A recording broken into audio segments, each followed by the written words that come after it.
What's the deal, people? It's your boy Big Star Raw Sports. You already know the YouTube channel is Raw Sports Films. If you haven't subscribed to the YouTube channel, make sure, after this program, you go and subscribe to the YouTube channel.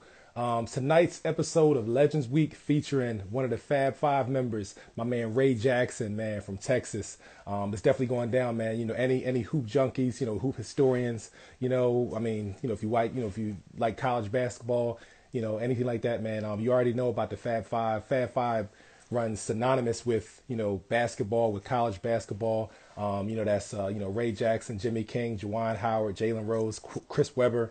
They made it to the, first, I'm not sure, I didn't do any research. If anybody knows, let me know. If there was ever a freshman team, or all freshmen starting five, that made it to the, NCAA tournament championship since then. But they were the first in history at that time. Then they made it again to the championship the following year. But tonight we got my man Ray Jackson, man, from the Fab Five. Is definitely going down, man. He's going to be joining us in a few minutes.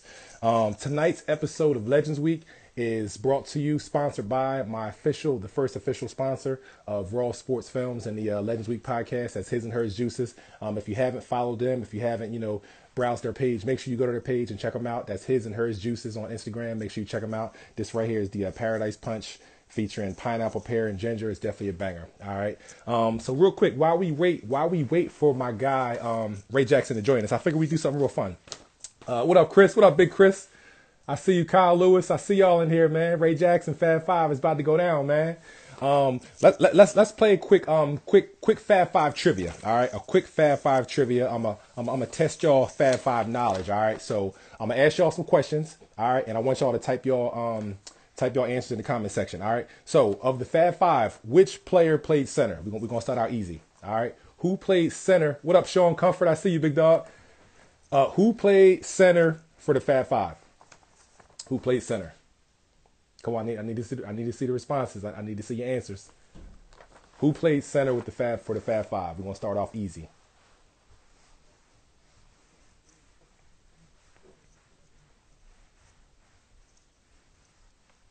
Juwan, that's exactly right. Shout out to 13 Nick. Juwan Howard played center for the Fab Five. Here go a good one. How many McDonald's All-Americans did the Fab Five have? Nope, Charlie Fortney. Chris Webber was like their power forward. Juwan Howard played center. How many McDonald's All-Americans were included in that Fab Five? How many McDonald's All-Americans were in that starting five? How many McDonald's All-Americans played in the previous, I believe it was the 1991 McDonald's All-American game. What's up, Just Hoop Shorts? My guy, Antoine Shaw, what's up, big dog? Charlie Fortney, you're right. Exactly right. Juwan Howard, Chris Webber, Ray Jackson. No, Juwan Howard, Chris Webber, Jalen Rose, and Jimmy King were McDonald's All-Americans, and ironically, they were actually on the same team. If you look at the McDonald's All-American roster, they were actually on the same side, the same team, which is pretty crazy. All right, here we go. We got my man Ray Jackson in the building. It's about to go down.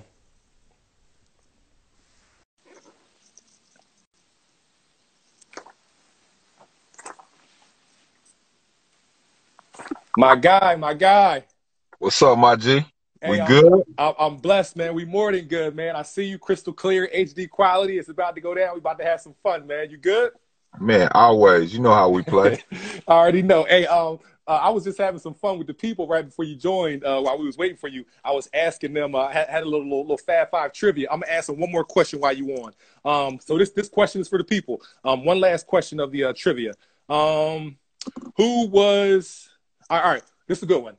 Who's the only member of the Fab Five to win an NBA championship? Only member of the Fab Five to win an NBA championship. What's up, family? Shout out to my man, we got New Arnold, we got another legend, hoop legend, Philly hoop legend, FLC in the building. My man J Mac in the building. Who was the only member of the Fab Five to win an NBA championship? Shout out to the Philly boys. The Philly boys held me down too. They some ballers. Already know. So Juwan Howard, you guys are exactly right, man. So hey, without further ado, man, we here with the legend of the night, man. My man Ray Jackson, man. It's definitely going down. I appreciate you, man. I got so much I want to cover with you tonight, man. But I'm gonna get right into it. I just want to mention two things, man. First, I just want to say thank you so much for taking your time out tonight to share some memories with us, man, to go back down memory lane with us on Legends Week. And it's two reasons why I do this, Ray. One is because I don't ever want anyone, Fab Five, is synonymous with, basketball, period. You know what I'm saying? You guys are a part of the culture forever. But, Right. it's as generations go on, like, people may forget. So this is my, contribution to you guys' legacy, to your legacy. I don't ever want anyone to forget about Ray Jackson and your contribution, to high school hoops. You know what I'm saying? To college hoops and your legacy and all the things that you gave your fans in your hometown in Texas, even before you got to Michigan. You know what I'm saying? Right. It's people that you gave, it's people that remember those high school games, you know what I'm saying, that they'll never forget. You know what I'm saying? So Right. I don't ever want anyone to forget you at all. And also, this platform serves as a form of education for the younger generation that weren't around, you know what I'm saying? So they can, hear your story and learn, from your process and what you did with the game when it was your turn, man. So just want to pay homage to you and say thank you for your contribution to the culture, man. Man, it's a blessing, bro. You don't owe anything. Like, it's what you put it down for. We balled and did that so that we would create a legacy for the next generation. So to be remembered, man, it's a blessing, bro. I don't care nothing about that. I just like No to see doubt. the next get it and grow and be blessed. I know that's right, man. Hey, we're gonna have some fun. A game I call 10 random questions. In this segment before we get into the story, this is the only section of the interview where it's fine to give like one word answers if you want to. You don't have to elaborate, but real quick. So 10 random questions. Just want to find out first. You from Texas, right? Right. You grew up in Austin, San Antonio. Where'd you grow up Austin. in Austin? Born in San Antonio, raised in Austin.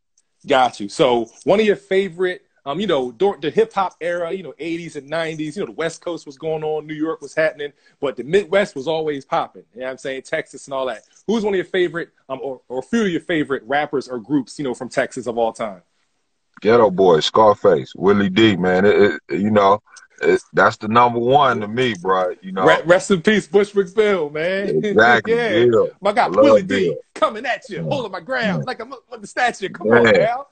Willie still an activist down here now, Yes, getting busy, man. So sure. it wasn't an act, it was real, Yeah, Some of the things they were preaching in their music back then still relevant now, though. 100%, for sure. Yeah, they were almost like the NWA of Texas. You know what I'm saying? Yes, They was talking about the police brutality. They was just talking about some real ghetto stuff. You know what I'm saying? No You doubt. know what I mean? For sure. Shout out Jay Prince. Yeah, salute to Jay Prince for sure. Sure. What's another other sports you play besides basketball coming up? I played football 1 year, decided it wasn't for me. I ain't like getting hit, you know what I'm saying? But I was a track man. I ran track before I played ball, so track was my first love. It was the initial love, and it helped me with the sport of basketball, the game of basketball. Got you. Totally makes sense. How do you think the Fab Five would fare in today's game? Like if you put you guys in a time capsule, open you guys up in 2020, 22, how would you think the Fab Five would play in today's game? You see what Gonzaga's doing. We'd probably be undefeated right now, bro. In today's game. You know what I'm saying? I mean, I still, man, after the years, I haven't seen another C. Webb still, bro. C. Webb was phenomenal, bro. Gotcha. He didn't have to spend no time in college. He could have went straight to the league, bro. No doubt. No doubt. What's the most points you ever scored at any level? High school, college, summer league, anything? 50 piece. I played in the 50s a few times. You know what I'm saying? A few times. That 50 piece was my thing. I like the number 5 for some reason. No doubt. No doubt. See, what people don't realize, Jay Rose wore 5, but I wore the number 5 in the 7th, 8th grade before it was even popular. So I got you. 5 has always been a good number. But the 50 piece, bro, that's what I like. Got you. What's coming up in Texas? It's a lot of culture, a lot of traditions. It was just different nationalities come through Texas and everything. What's one of your favorite foods that's kind of authentic, kind of like to Texas, or just one of your favorite foods growing up? Period is the barbecue, man. You get down here, you eat barbecue with no sauce, no nothing, bro. These boys get busy down here on that pit. So it would definitely be the Texas barbecue, whether it's ribs, sausage, chicken, whatever you want, man. That's authentic Texas. No doubt, no doubt. Yeah. What's one of your favorite cartoons growing up in the 80s? Favorite cartoon? Oh, I had plenty, man. I had plenty. But favorite cartoon had to be the Scooby Doo joint, bro. I just No like doubt. Scooby Doo, bro. That was my No, show, bro. no Scooby Doo doubt. was my dude. No doubt. One thing I like, you graduated high school, what, 91 or 90? 91. 91. Okay, so you came through the 80s era where fashion was dope, the haircuts and all. What haircut was you rocking in the 80s, like mid 80s and all that? What was your haircut back then? Bro, high top fade, bro. We Big Daddy Kane brought the dark skinned fellas in, bro. So you know I had to have a high top, bro. The high No top doubt. was the hardest piece. Any was you rocking any parts in it? Any parts in it or Oh, anything? Or just straight up just, I had parts. I had levels to that sucker. I had everything. That's what I'm talking Depending on about. what game. You know, that was a game day cut. So I That's switched it right. up for different games, bro. That's right. No doubt. That's what I'm talking about. All right, another 80s question about high school. Did you attend your senior prom? Yes. All right, Yes. describe your swag that day. What was your suit like? Your haircut? If you drove a car, what car did you have? Describe your swag that day. What you had on from top to All bottom. right. So, you know, my school colors purple, black is purple and white. So I came, Uh-huh. I feel like I'm the ultimate, you know, LBJ Jaguar. So I came with the all black joint, with the Uh-huh. purple trims, you know, tuxedo trims, everything. But I Uh-huh. came with, I always been a Lincoln dude, bro. So I Mm. came with the fresh Lincoln Town car Ooh, the that day. You stinking know what Lincoln. I'm Oh, saying? you ain't hit him with the Yeah. stinking Yeah, Lincoln. the big Ooh, body. the You know, in big Texas, we body. like them Yes, big bodies, bro. that's So, right. The big square stinking Lincoln.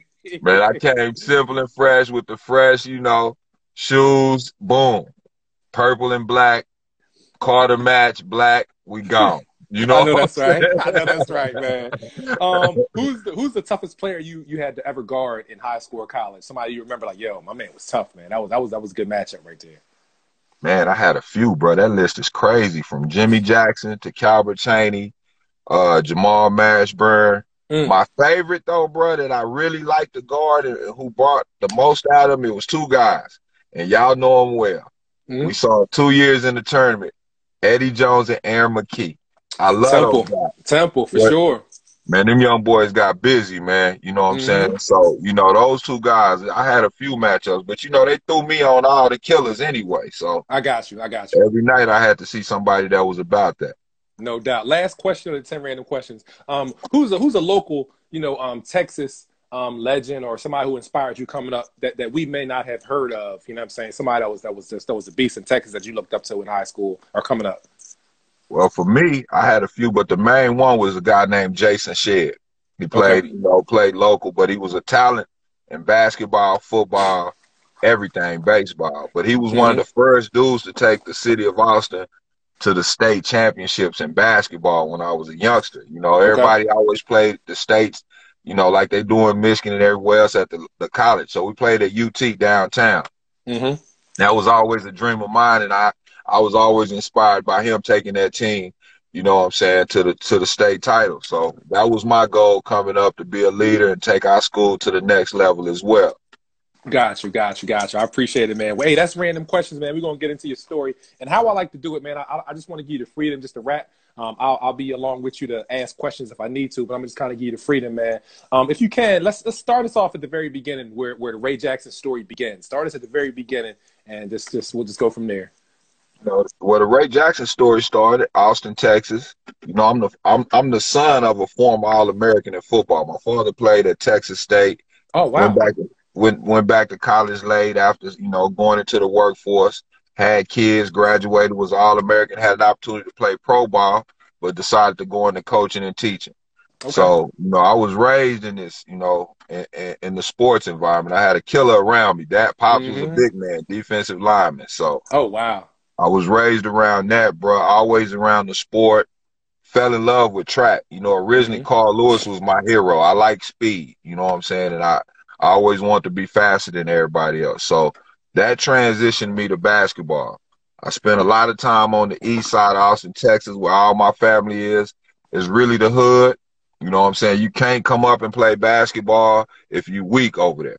You know, I coming out of the east side of Austin, Texas, I felt like if I survived over there, I was the toughest kid in the world, bro. No So, doubt. you know, coming up over there, I had some great guys before me: Albert Burdett, Sam Campbell, Orlando Smart. A lot of guys that went on to play at UT, University of Rice, and, you know, locally. Ray Jackson was actually the first one from Austin, Texas to go big in basketball, to actually lead a state, boom, and do something different. So for me, it was a transition of just trying to put the city on the map at the time because, you know, Houston and Dallas winning championships and doing everything. I wanted them to know we had ballers here in Austin, Texas. So that was my mission. I got focused at a young age, bro. Like I tell everybody, I wasn't dealing with the drugs or even the females. I had hoop dreams early. No Once doubt. I got to high school, that female thing changed, though, bro. You know what I'm saying? I went straight to varsity as a freshman, bro. So you was the after man that, early, right? Fresh out the box. So, you know, yeah. And back then, you know, it was crazy because you just like freshmen in college, it wasn't really many freshmen being moved up to varsity. Exactly. And I was 13. I was 13 as a freshman in high school. Wow. So Are you serious? Playing varsity? Yeah. Playing varsity games, bro. So. And what was your height? How tall were you? Tall? You know, what was your size back then? I was about 6'3", 6'4" coming into high school. As a freshman. You know what I'm saying? Like every year I gained a little bit. I gained an inch or two. You know what I'm saying? So by the time I got ready to get to Michigan, I was 6'5", 6'6" coming to Ann Arbor. So that's how the transition went, bro. But I went to varsity out of high school as a freshman. Didn't look back then. It gave me the confidence that I needed, man. I knew I wanted to get away. Michigan actually is so crazy, bro, because I'm looking at the schools and I'm celebrating Georgetown with Patrick Ewing because it came down to Michigan and Georgetown for me. Okay. You know what I'm saying, as far as choices. But I always wanted to get away from home. I didn't want to play at the University of Texas. I wanted to be a man and learn life on my own. And I wanted to play basketball at a higher level. And I was able to experience that going to Ann Arbor. No doubt. Going back, at what point, you know, you said track and field was your thing. That was your first passion and your love. At what point did you really say, you know what, basketball? You know what I'm saying? Basketball. You know what I mean? I love this thing. And I had a summer where I tore a hamstring. You know what I'm saying? And I tore the hamstring because I was playing basketball all the time and going to track practice. Nobody really knew it. My father, he finally called me at the court, like, man, what? Like, you know, we wanted the fast, like Texas, you know, we speed in football. So I got one of the fastest track programs in the country, to be honest with you. We going to nationals every year. So he's upset at me. I'm limping. And I don't know how to tell my dad, like, bro, I've been hooping, bro. You know, I'm falling in love with this, dog, you know. I'm getting taller. Plus, it was a challenge. You know, the track thing for me at that point, I was faster than everybody. And I was, you know, it was something that I'd been around. It was easy for me. The basketball was a challenge. They wouldn't let me play. I'm like, man, you clowns, y'all not that good. You know what I'm saying? So they finally let me play. And when they let me play, it changed my life, bro. You know what I'm saying? When I saw that I could actually compete with older men, compete with high school, college kids, I was like, oh, yeah, this might be the ticket for me. I can do this. I know that's right. Yeah, it changed one summer, bro. I had a hamstring injury, and from that point on, I grew. I took off. I hit 6 foot.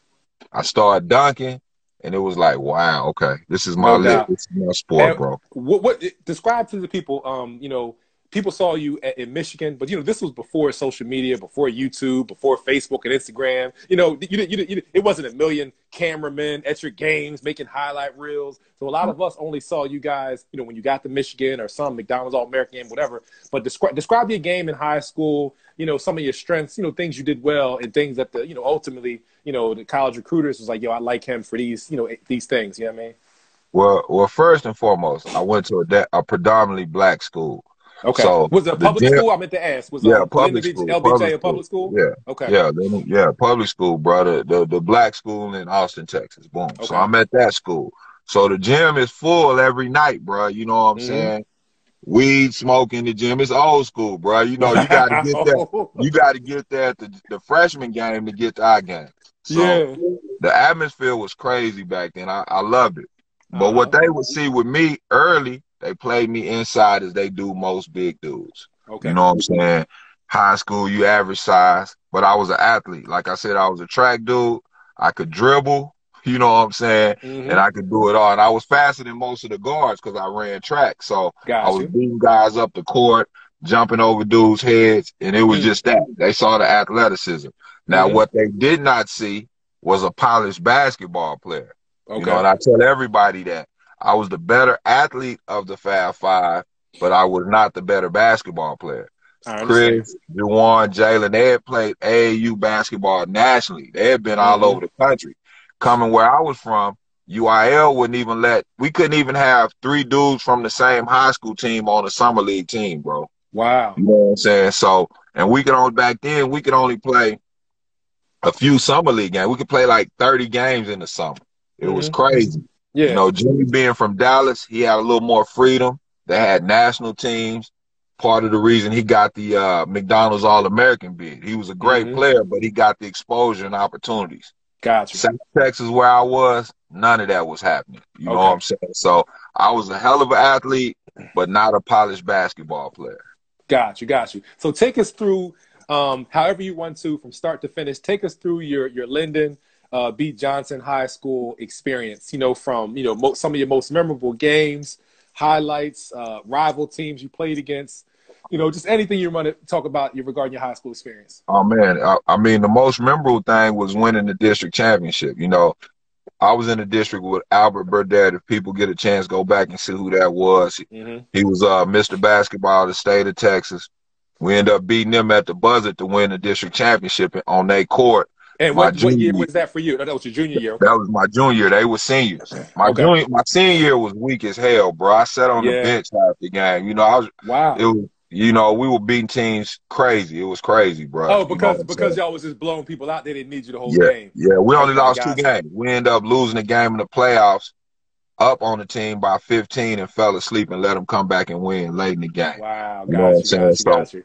We were on a whole nother level, bro. We started the basketball tradition here in Austin, Texas at LBJ. So it was like a basketball factory at that time. But my junior year was the most exciting year. We went to state, you know what I'm saying? We didn't win. We lost to Dallas Kimball. They had some matter of fact, the Sasser boys were part of that team. You know, Sasser, you know, from the Dallas area. So we had a great experience. My highlights was getting to the state playoff, state championship, state tournament. And being the first team out of our area to do it after that Jason Shedd team did it. We had been the only team that had got there in years, bro. So to bring the city back to basketball in a football town was crazy. It's crazy. Yeah, I can only imagine. What do you think still something that in barbershops that people still talk about to this day? Like, yo, remember that one game, you know, Ray's junior year when he did this and he did that, he dunked on a guy, you know what I mean? Anything. That won the championship game, I dunked the winner, bro. I went baseline and dunked it to win against Burdett. They still talk about that. I'm going to get you some footage of that, too, bro. Please do. Yo, I need some high school footage. That's one thing I forgot to mention earlier. We had dudes running on the court. We had no security. Dudes was running on the court. It was crazy. I collect the old school, high school archive. So if you can give me some of that old school stuff, I can get it on my website. You know what I mean? Share it with the people, man. Say less. I'm gonna get you some footage, bro. But I think what they talk about most, you know, back then I used to throw it off the wall and go get it. You know what I'm saying? And dunk. You know what I'm saying? And that was the thing. Like, boom, just throwing it off the wall. They had never seen that down here before. You gotta realize I came into high school, 9th grade. I was doing 360s and all that, bro. So it was crazy. You know, at 13, I was already on it, bro. So I got a lot of stories, bro. With that jumping, bro. So yeah. That's crazy. It was crazy. Who was I guess in high school, like some of your toughest player you played against in high school? You mentioned like 2 brothers or somebody real tough that you played against in high school that you remember? Man, Burdett. But my nemesis, and I'll tell you this, and we grew up playing middle school together. He didn't even play my position. There was a guy by the name of Orlando Smart. He ended up going to the University of San Francisco the same year as Bobby Hurley. But Orlando set the freshman record for assists that year. And I think they just broke that record maybe a couple years ago. So he was in my district. Kid was crazy, bro. He played like Kyrie in the 90s and the 80s, bro. Wow. Big, you know what I'm saying? And we always split every year, man. You know, he wouldn't let me beat him. He wouldn't let me win in my gym. I wouldn't let him win in his gym. We could never win on our own court, but he was a killer, bro. That was my nemesis, really. Got you. Tell me about one thing that was big back then it's kind of falling off these days because all the kids are playing AAU and all that kind of stuff. Less people, not that many people are on the blacktop, in the hood no more. But tell me about summer leagues, some summer league memories. Just the summer leagues in Austin, man, the crowds and some anything you remember from back then. Summer leagues was crazy. We had Givens Rec where everybody had to play. Like if you couldn't play at Givens, your nuts wasn't right, bro. I guess No it was doubt. like the Rucker and all that. The Rucker, no doubt. Bro, back then, being close to San Antonio, you would have David Robinson, Iceman. Everybody would be coming through there back then. You know what I'm saying? So it was crazy, bro. Yeah. But our summer basketball actually came from the University of Texas. They used to have 5 courts outside. And each court was leveled by your capabilities. Like if you could play with the college pro cats, you was on this end. Play with the girls, you was on the bottom end, bro. So that was our best hoop, man. That's when you seen the guys come back from overseas. It was in its rawest form. Guys hanging on the gates trying to get next. You know what I'm saying? So it was raw. You had UT, all the pro players coming back into town, and the top high school guys in the area all out there going at it. Yeah. Every Saturday and Sunday we met down there and got busy from all over the city. Are there any particular stories? I know some of that stuff sometimes is like a blur. Is there any particular story, something that you remember from Summer League that was crazy that you either were a part of or something that you witnessed or anything? Man, my favorite thing in Summer League was going into my senior year, the summer of my going into my senior year. Didn't have a name, just took my team to the state playoffs. We were in Houston playing against a lot of the teams, Luke Jackson, a lot of great, they had the kids. I saw a Michigan recruit in the gym. Okay. Still, I was only at that time, my junior year, I was only getting recruited by like Texas Tech, which, the local team. My AAU coach said, man, I got a kid on my team that loves Michigan. Mike Boyd was the coach at the time. He come back over there, my coach he hyped me up and say, man, we playing Houston Gold, which would be like Houston Hoops, the premier EYBL team. They were the best team in Texas. Man, when I tell you, I gave them boys a quick 30-piece. We beat them. Boom. We beat them in their own tournament. They turned around and made us play them again. Like 30 minutes later to try to prove they was the team, bro. But that was my highlight because after that, I had every team in the country calling because, they standing along the court at that time. It was over after that. But what I like to tell the kids, all that was possible because I passed that SAT early. Like I had passed that SAT a couple months prior to that, and everybody knew I was eligible to go to college and play on that level at that point. So it just wasn't about the game. It was about the academics as well, my brother. Of course. And that's very important. That's super important. You briefly mentioned AAU and travel hoops. What was your experience with the AAU? Did you do some AAU in high school? Not much, bro. I played all local. No. Okay, all local stuff. Got you. Yeah, I didn't do much, man. I didn't get that exposure. It would have been crazy. Exposure, yeah. Got you. Was it just not as popular back then, or it was like teams are limited? I know, like in the Philly, certain areas back then in the '80s and all, it was like probably 1 or 2 teams for a whole city. Like it just wasn't prevalent like that. You know what I'm saying?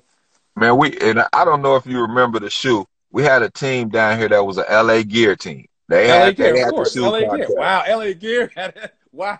They had the shoe contract, but me. Wow. I really, man, like I'm so crazy and militant, bro. Like I want to stay with the guys that I started with, bro, in the hood. So totally makes sense. Yep. Our team, we travel statewide, but I ain't want to do no different, bro. I ain't been a sellout. I ain't want to sell out then. I don't want to sell out now, my G. I can dig it. Totally. Just want to stay with your guys that you came up with. Yeah, and build that because we was hot. We was smacking that team. You know what I'm saying? We was better than that team, so it didn't matter. And I didn't see the big picture, whereas I should have took the Vegas trips and all the extra, and used them like, took advantage of them as well. But no, bro, I played local, didn't get much exposure except for those local Great American Shootout tournaments. Got you. Tell me about another thing that was big back then were the camps. The Nike camp, ABCD, Adidas, 5-star. Did you do any of that stuff or no? None of that, bro. You know what I'm saying? None of that stuff even. Wow. None of that, bro. You know what I'm saying? It would have changed. I told you, I was an athlete, bro. Like, if I could have spent a week in a camp with some of them kids, I went to one basketball camp, bro.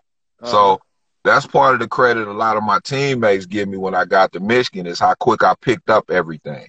You Yeah. know what I'm saying? Well, So that's ironic. So, on the flip side, you have your teammates, the other Fab Five members, Jalen, Jawan, those guys, they were at the camps and all. I remember seeing, like, when I watched Hoop Dreams, I seen, Jawan and Weber as young bulls in the documentary Hoop Dreams. A lot of them guys getting that national exposure. But you were kind of the opposite. Stayed local, did a lot of local stuff, but you were still, your game was just as good. But so segue that. Help us to understand, like, your college recruiting process and what ultimately led you to Michigan. Like, going a completely different route with the exposure and everything. How'd they see you? How'd they hear about you? I mean, the Great American Shootouts, a lot of Okay. local tournaments, playing, being with the state of Texas being so big, bro, you can go to Dallas, Houston, and they gonna see you. You know what I'm saying? If you play in Dallas, like right now, that's one of the hotbeds right now. I got my son playing ball up that way. You know what I'm saying? So with that being said, once I got to those spots in that one tournament I was telling you about, Great American Shootout, man, I didn't look back from that point on as far as recruiting. But I stayed in the gym. I consistently, even though I wasn't being exposed on a national level, every college cat that was in school around here at the time had to see me. You know what I'm saying? I was in the gym consistently playing against better talent. I told you I was 13 in high school, bro, playing varsity. So my goal was to always play against older cats and get better. No doubt. I spent a lot of time watching TV, and that's what led to the Michigan dreams. I was a football guy, state of Texas, and I fell in love with the helmets. No doubt. I saw Antoine Joe Bear and them cats like that with them big face Nikes on, and they was blue and yellow. Man, I fell in love with it. I always been a shoe freak, bro. The shoe game always been phenomenal. So no doubt. You know how that go. No doubt. So tell me about the recruiting trip you may have taken, or what the recruiting process was like. I guess what your final top 3 schools were, and why you chose Michigan ultimately. Ultimately, my final 4, I narrowed it down to 4. They came down to Arkansas, Oklahoma, Michigan, and Georgetown. Oh, okay. Billy Tubbs was at Oklahoma.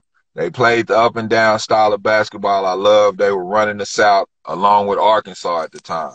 Up and down, those were my 2 schools. Love Billy Tubbs as a man, but I really love Nolan Rich, you know what I'm saying, if I want to stay in the South. Fell in love. Nobody from Texas had ever been recruited from Georgetown. I'd never seen John Thompson ever. So when I had him walking into the gym, and, those are one of the things they talk about. When John Thompson and all those coaches started coming down here, it changed everything. So it came down to 4 schools. I narrowed it down to 3, Arkansas, Georgetown, Michigan. I didn't go, and this is the craziest story, bro. It's things you can't run from in life. Georgetown, I actually would have went to Georgetown. Okay. But Georgetown didn't have a big man, and I did not want to play the 4 at Georgetown. I wanted to, because you know what I'm saying, I was ready to play the 2 and 3 and show the world that I could really hoop. That's right.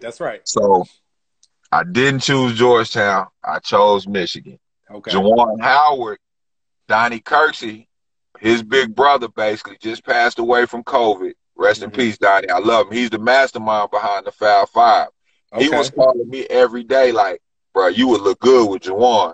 We're going to get Jim. We trying to get Jimmy up there to Michigan with y'all. Juwan needs some help when he go up there. That first signing period, Donnie Kirksey was recruiting Jimmy and myself. Wow. And I got a big man coming in with me, Juwan. I won't have to play inside. At that point in time, early signing period, Weber and Rose hadn't even said anything. We committed, Juwan, Jimmy, and myself committed early signing period. Okay, so you guys were first. Yeah. Weber Rose committed at the end of the season, late spring. So we didn't know anything about them. So when we signed, it's like, I got a big, boom, I'm going to go to Michigan. Wasn't no big going to Georgetown in my class. Got you. By the time I was a junior, bro, Webb went to the league after that situation, timeout situation. I was the 4 the following year at Michigan. And I damn near wanted to kill everybody in Michigan. and that was your junior year. And that was your junior year, right?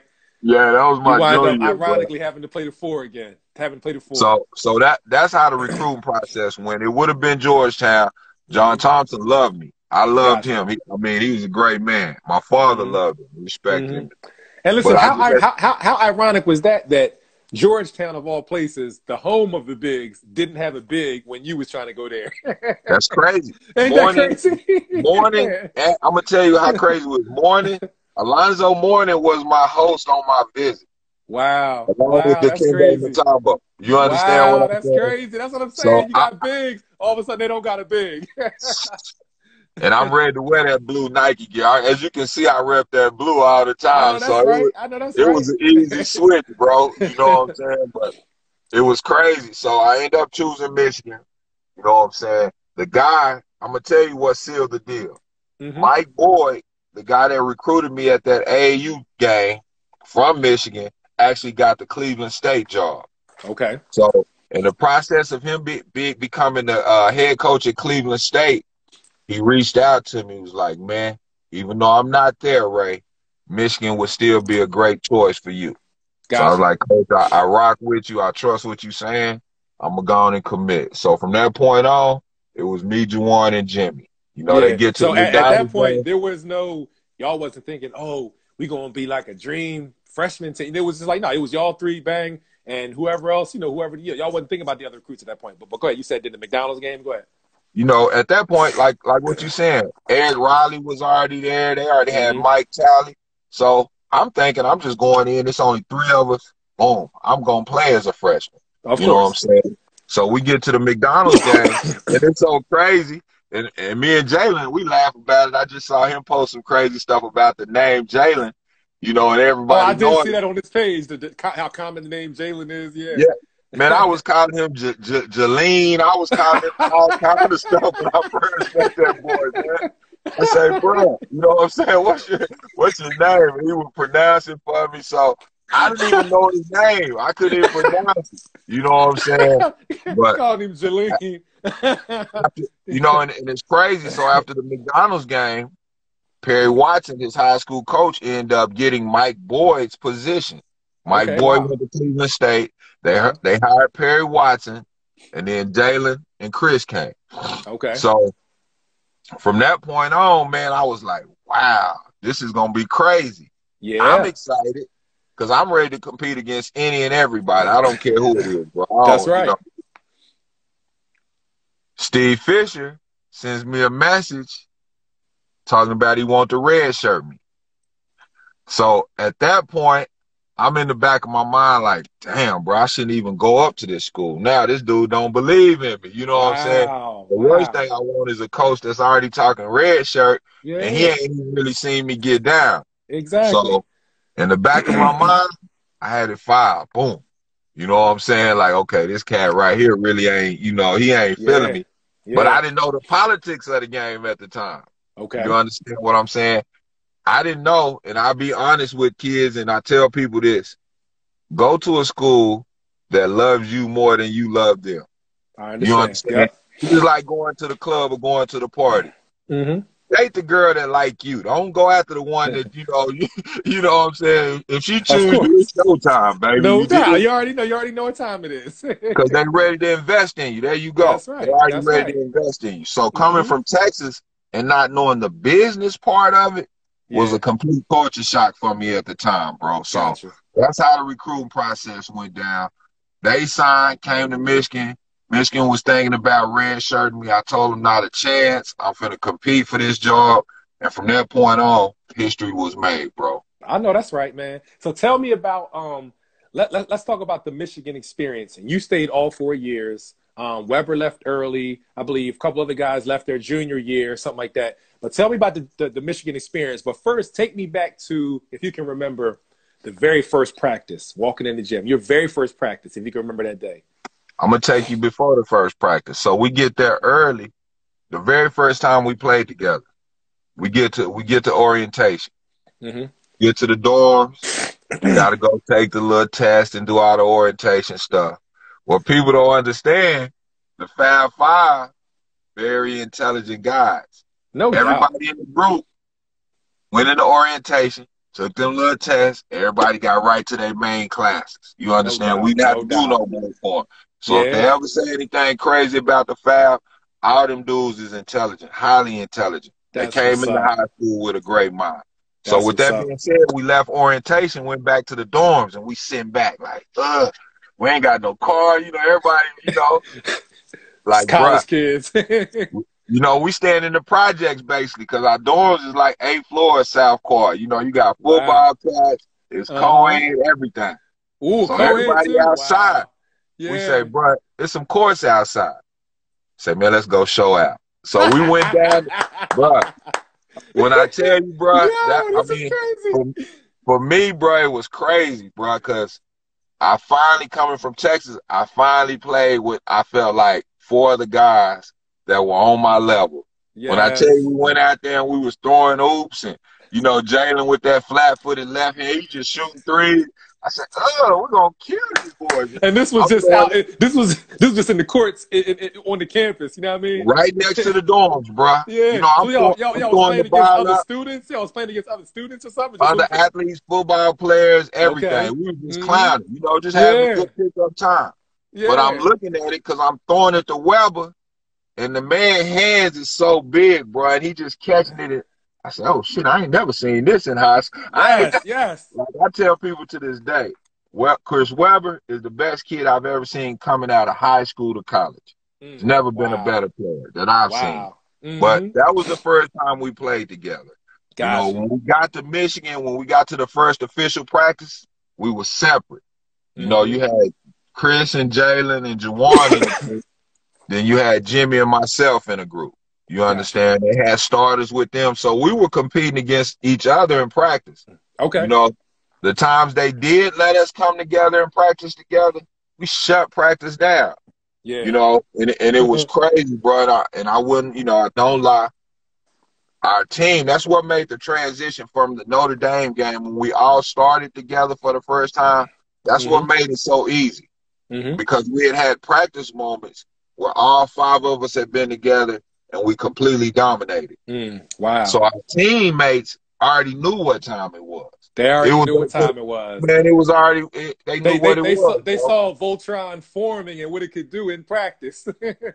But man, like I tell everybody, it's chemistry, bro. Like it's not an individual sport by any means. You know what I'm saying? We had a great chemistry, and when we finally got that opportunity to start together, the entire team knew it was better for the program. So everybody embraced their role and got in position to do what they needed to do, bro. It was a blessing, bro. Like it was crazy. Yeah. Crazy. What did you guys do with the egos and how did that work with the chemistry and you know what I'm saying? How did that flow? You know what I'm saying? Man, like to be honest, and this is one of the life lessons I tell men. Be okay with being around other alpha men. You know what I'm saying? Like I grew up around sharks, you know what I'm saying, and lions and gorillas. So for me, I was comfortable being me around other men. And I think those guys had the same feeling. Jawan, you see what he's doing now. You know what I'm saying? So we kind of understood, like, in order for this to be successful, I'll have to get in our role. We have to stay humble. Yep. But extremely arrogant and cocky at the same time. That's right. You know what I'm saying? Because we're going to work. And I think that just, I mean, it was simple, bro. It came together so lovely, bro. It was a blessing. Not to mention, let me tell you this, because I always like to shout out the guys, and I'm not going to drop their names, but the city of Detroit, the state of Michigan, how they got behind us was incredible, bro. Like the streets, it was crazy, bro. Like the man, I love Michigan, like from Grand Rapids all the way, bro. Like them brothers got behind us something deep, bro. And we didn't have no worries in the world, bro. I know that's right, man. Hey, Three Strikes Property left a comment, said people forget that Rob Pelinka, Kobe's agent and current Lakers exec, was on that team too. Yes. Rob don't like me though. No doubt. I took Rob's spot. No, I'm messing with you. Now, Rob is my brother though. Now he was a shoot sucker though, but that was my brother. But I needed that spot, Rob. You know what I'm saying? It was he was business, smarter, personal. as you can see. he was Kobe's agent. He was the smarter of the two. No doubt, no doubt, no doubt. I needed that spot on the court, partner. No doubt. Hey, take us through that freshman season, man. Any way you want to, any way you want to talk about it. That freshman season was crazy, bro. It was exciting because of that initial Duke game we played in Ann Arbor. You know, Jimmy, the four of them actually played. That's why, you know, everybody, man, they didn't really need Ray. Like, we had a great team, bro. Like, I'll never belittle my teammates from the seniors to the freshmen. Eric Riley, Pelinka, Mike Talley, James Vosco. I mean, we just had a crew, bro. Like from 5 to 12, anybody could have started. That's right. So with that being said, bro, it was a little rocky. We had, and I tell you this because the Big Ten then resembles the Big Ten that we're seeing today. Okay. We had Indiana with Calvert Chaney and those guys. Ohio State with Jimmy Jackson. You had Michigan State with Sean Respert and all those guys. You had Iowa with the big guy. So we had a conference that was stacked.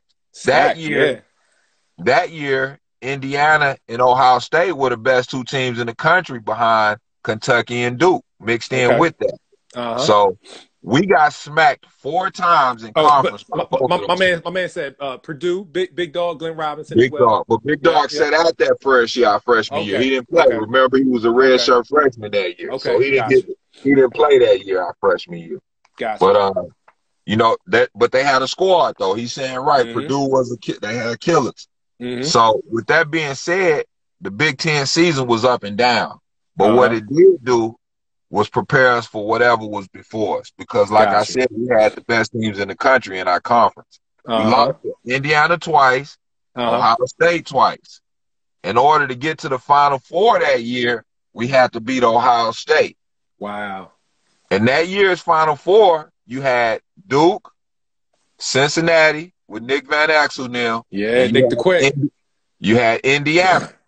So it was a battle of 2 Big Ten teams to get there. We had 2 teams in the Final Four that year. Wow. So that tells you how our conference looked. But man, it was crazy. We took some L's. And then let me shout out this other name. We had Mike Finley at Wisconsin. Come on. Shout out Mike Finley, man. A beast, man. My God. Can't forget Mike Finley, man. And then you have Bashawn Leonard and them at Minnesota at the time. So the conference was stacked, bro. And, you know, we went at it every night in the conference, brother. So it was up and down. But that Big Ten conference propelled us into the tournament and showed us what we were capable of, actually, bro. No doubt. So you guys. He say Thunderbird. Hey, Thunderbird dunked on me that year. Talk about it. Gotta keep it real. Talk about it. Bruh, man, I was so embarrassed. Let me tell you about this, man. This is to get to the Final Four. So we in Rump. We playing on Kentucky's court. Boom, loose ball happened. I reach for it, and I don't get it, but I circle around and try to block the shot. Man, Thunderbird put that thing through the rim so quick and won me, bro. So look how this is why I love my teammates, bro. So I pick up a foul, I come to the bench. Kurt Taylor and Mike Taylor say, Mike Talley say, man, yeah, he got your butt, Ray, but we're gonna need you. So stay focused. We'll talk about this later. Stay focused. Stay focused. Stay focused, bro, because I'm aggravated. You know, I'm on national TV and I just got pampered. You know what I'm saying? So it was crazy, bro. But that experience, man, through that freshman year of the Big Ten helped make us who we were as a unit, bro. Yeah. So you guys ultimately make it to the championship game against Duke that year, correct? Yes, Duke. Yes. We had to beat Nick Van Exel. That was a hell of a Bob Huggins Cincinnati team that year.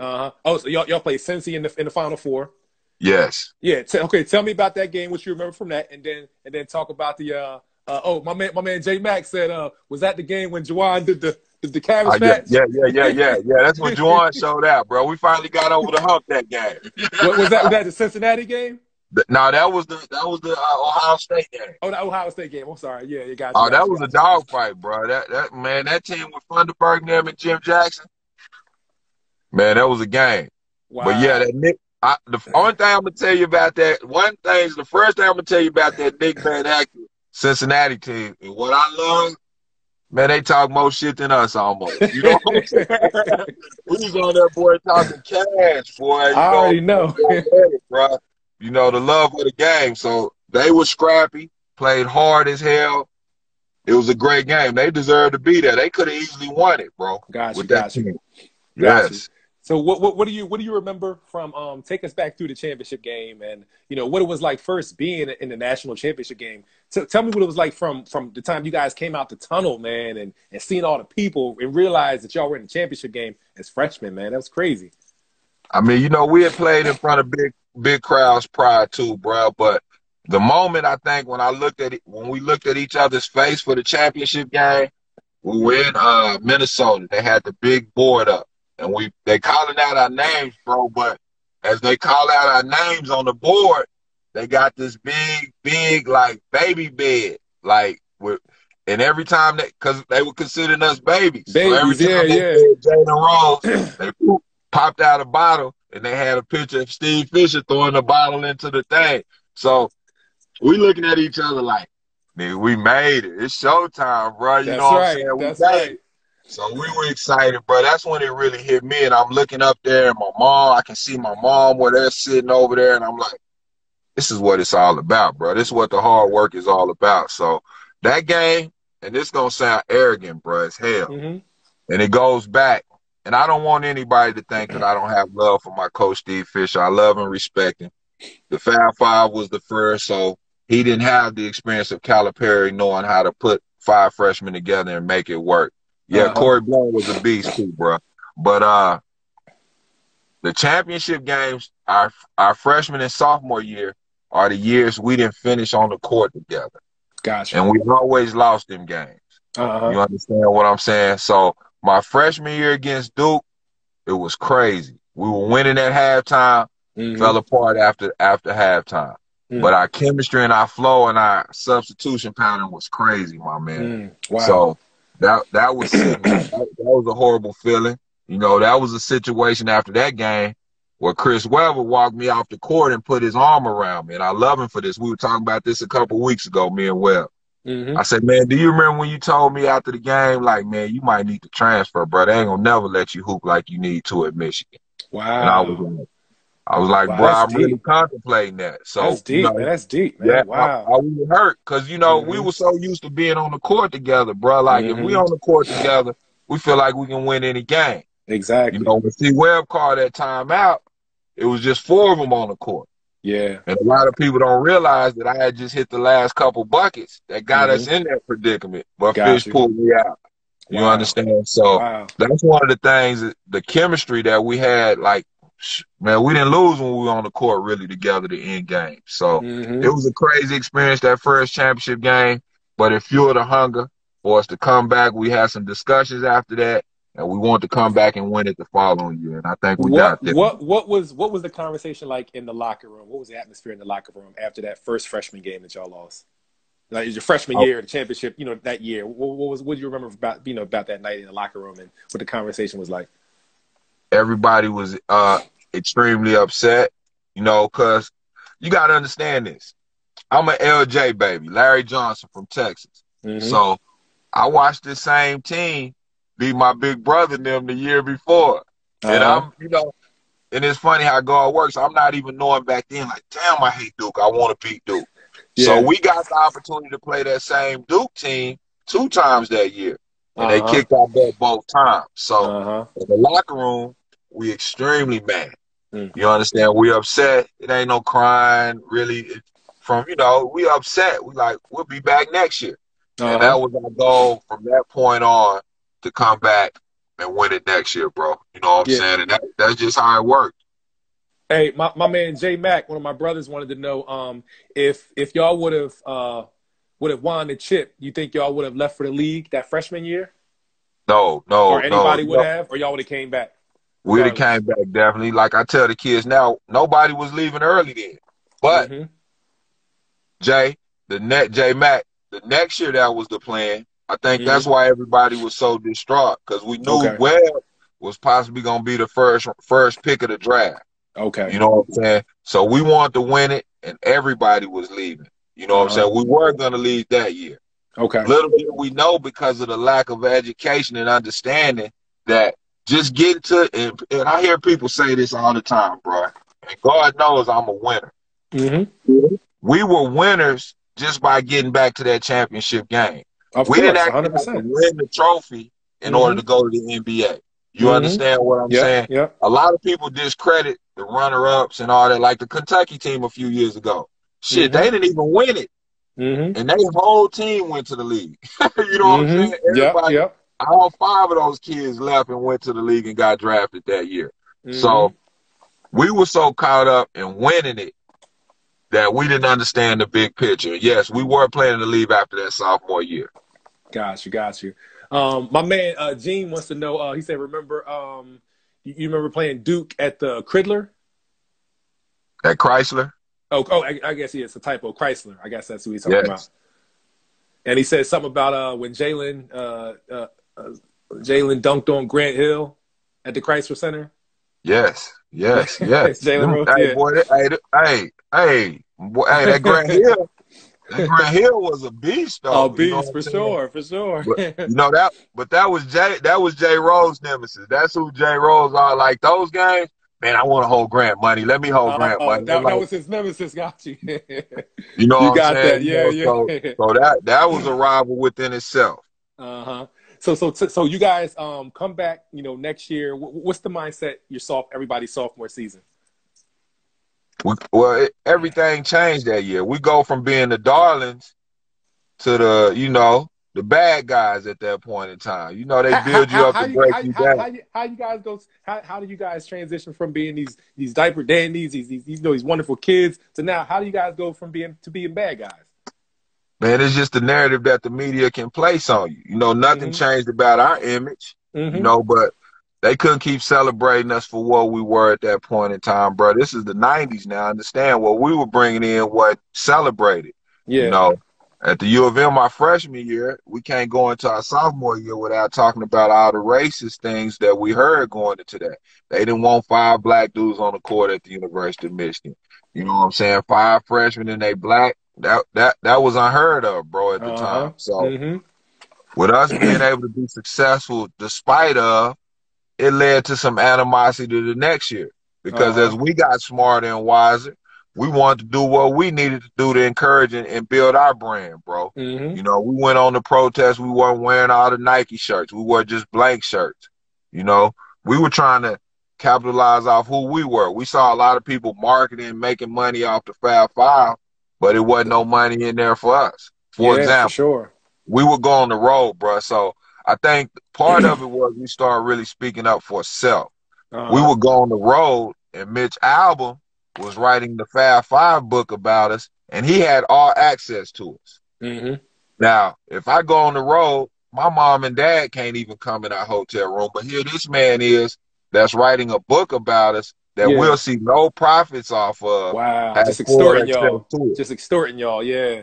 Wow. So, as young men, we saw this, bro. So I think with us having that mindset, and then the way we act on the court was crazy that year, bro, because, we were full speed ahead. Like, we only lost a couple games that year going into the tournament. I think we had like maybe 3 or 4 losses leading into the tournament that year. So we were fueled by a lot of hate and a lot of people that act like they love us, not really loving us in the long run. Yeah. I was thinking about that, especially how things are now with the social injustice, just like a lot of stuff going on right now that's being brought to the light, with social media, all that kind of stuff. Help us to understand, to go back on and touch on it just real quick. Any racist experiences you guys, anything you experienced, what I'm saying? Because I know people didn't like the fact that 1, y'all was 5 freshmen, and 2, being an all black team. I mean, a black starting 5. I'm sure they hated that. You know what I'm saying? So what is it that and this was before social media and all that kind of stuff. So how did you, hear about anything racist or, any experiences like that? I'm back with you. Hold on. Let me get my lights back. Yeah, take your time. I just left the gym, man, training these no kids. Doubt.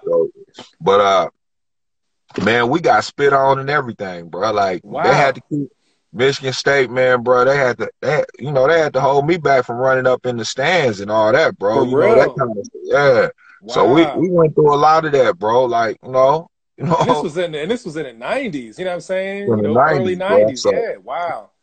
So you know, we went through it. We heard the comments. You know, we saw a lot of negative comments, and we saw a lot Mm-hmm. of racist intent behind Mm-hmm.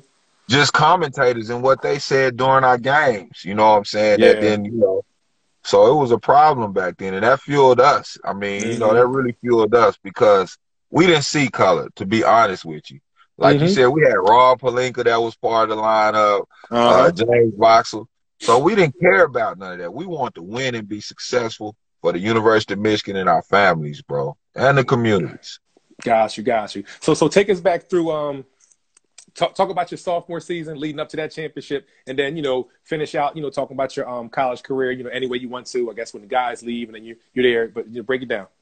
So the sophomore year was probably like an NBA season for us, bro, because Got you. we didn't go to class and none of that, bro. we in and out. Hey, bro, I'm telling you, we were full-time basketball that year, bro. It was crazy, bro. You Full-time know, basketball. class had to come to us, bro. That's funny. To be honest with you, bro. That's funny. But man, you know, that was the year the Black Sox started. And I'll tell you a quick Okay. story about the Black Sox. And for Okay. all my hoop heads, I know y'all love the game. So the Black Sox was a way of me protesting and trying to get kicked out of Michigan. You know what I'm saying? Wow. I was trying to get Fish to say something because I actually broke him out at the University of Rice. We were playing Okay. Rice in Houston where the Rockets play. So I had Okay. my family member, one of my cousins, Sean Rivers. I said, man, bring up those socks that I saw this summer. And he brought a gray and blue pair and a black pair. Mm-hmm. We get in my room. Juwan is my roommate on the road all the time. Mm-hmm. So Juwan is watching me the whole time. Say, I'm finna wear the black. My cousin them, they choose the black ones. They want me to wear the black ones. I wanted to wear the gray ones. Breaking complete uniform protocol. So that's all I was about to say for people who don't understand. What was the protocol like as far as your size? Everybody had to do the same thing, period. Everybody, you know, in what color? college, you got to be uniformed. Everybody got to have the same thing on. And was y'all You rocking know, ankle socks, you know, mid, you know, or high sock, white sock? I always white socks. rock ankle socks. You know what I'm saying? Low top shoes, ankle socks. You know what I'm saying? Speed, dude. I'm built for speed, homie. You know what I'm saying? So, with that being said, we rocked the baggy shorts. We had the whole country. So, we didn't wear our tearaway sweats.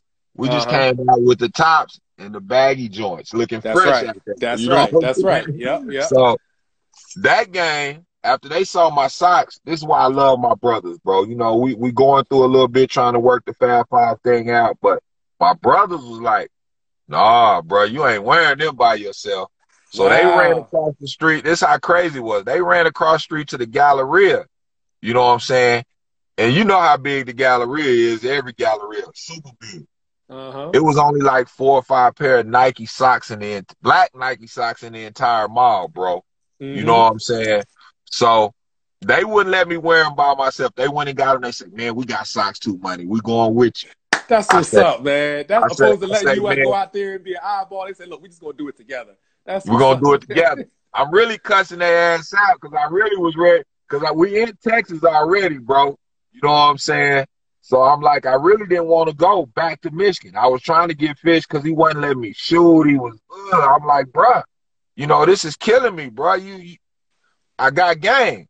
So he wasn't letting me play. I was protesting. My brother said, let's do it together. We put on our sweats, bro, and everybody on the bus looking at us crazy as we going to the gym. Like, why the hell these fools got their sweats on, bro? You know, we didn't take our sweats off through pre-game warm-up or nothing. So when they call out our names, boom, we all break out our sweats. Man, if you could have saw Steve Fisher's face, bro, it was the reddest apple you ever saw. He was like, what the hell? Man, he called it, look, bro. This is exclusive right here, boy. Bro, we came back to the sideline after the announcements of our name. You guys are fuck up. He talked so crazy to us, bro. He called a timeout like shortly after we got on the court, bro. And it was crazy. So from that point socks, on, though. We talking about socks. We talking about socks. We talking about socks, man. You know what I mean? All the work y'all doing, all the money y'all making this university, we talking about socks. Come on, man. Wow, So that's what it comes down to. so that was my trip. And you know I love basketball, bro. You know what I'm saying? And I was trying to go home. So the next game after Rice, the Rice game was like a Thursday game. We were flying from Houston to North Carolina to play Mm-hmm. Duke. Got you. I wasn't even trying to go play Duke no more. I tell you how fed up I was in Michigan, bro. You know what I'm saying? Mm-hmm. I told my father drove me around Houston that whole night, bro. Like, Mm-hmm. dude, you getting on that plane, you going back with, like, man, dude ain't gonna never let me hoop and play, bro. You know what I'm saying? Bit So the bullet, you was really having your own personal kind of silent your own personal bro. I was protests, and done. yeah, you were kind of checked out. Wow. I was done, bro. You know what I'm saying? Wow. Because I earned it, bro. I've been humble. You know what I'm saying? I did everything you asked me to do, bro. You Mm-hmm. know what I'm saying? And you ain't supporting me. You ain't getting behind me. You're not giving me freedom. You're not running no plays for me. Only time Mm-hmm. you want to play for me is an alley-oop play. You know Yeah. what I'm saying? So with that being said, and that's the only knock about the Fab Five in my time in Michigan. It was great, bro. I love the Gotcha. community, the school, and the kids, but I never got the opportunity to play basketball on the college level the way I really wanted to. I You understand. understand? So with that, we went into Duke. We left Houston, went to Duke, got smacked again by Grant Mm. Hill. Mm. And from that point on, bro, we was ready. I mean, every time Duke kicked our butt, we came back better, bro. But I tell kids this, and I saw one of the comments. The swapping the coach thing would have been cool because Duke played 5-on-3. And you can never win a game playing 5-on-3. Like, Uh-huh. all five of their players could go at our team, but Jimmy and myself was on a tightrope. You know what I'm saying? Mm-hmm. We couldn't really play our game. Yeah. You understand? So at some point that wears on you as a basketball player. I I understand. coach against that. I teach freedom on the court. I Mm-hmm. make sure that you develop that entire skill set.